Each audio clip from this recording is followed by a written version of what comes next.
این رفته است از بیا. سلام علیکم هموطنان عزیز. حال قدر ما این امروز در یکی از مغازه‌های رحیم جان شیشتگین انا امروز خوشبختانه با همه کم نزاعت و همه کم بغلونه که در همین کرسنهرس که ما هستند امروز وقت حیات این معلومه که مقصد چند روز باز مردمی ما کار نمیکنند. انا رحیم جان یک یاردمی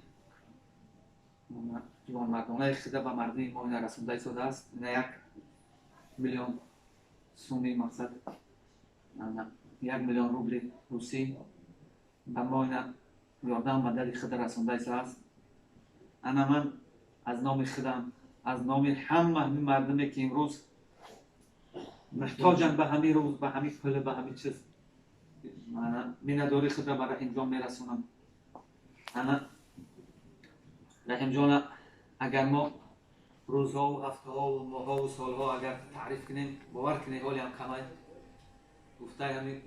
گفته یک استاد داره میگه که دیگه همین سخن در پیشی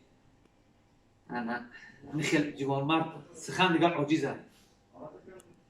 رحمت به همون پدر و مادری که همین رحیم جان به وای رسوند کلام کرده. امروز مقصد تمام ملت ما ای تاجیکستان تا روسیه ما همه فخر میکنیم یک ستمی ملت اسلام تاجیک امروز همین رحیم جان باور کنه یک ستمی ملت تاجیک که امروز همه ما تاجیکا در گوشه باشیم نباشیم به رحیم جان فخر میکنیم.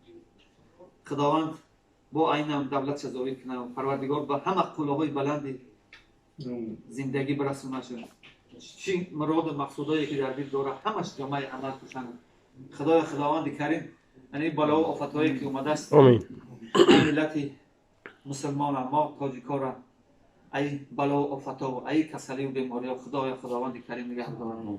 خداوند در جایی که رحیم جان باشه سربلند باشه پروردگار همه این بچه‌هایی که با خدمت کردن اینا رو هم پروردگار نگهبان باشه و عاقبت کار بخیر ایمان به سلامت. الله اکبر. خداوند خیرش رو برای گوش قبول کنه.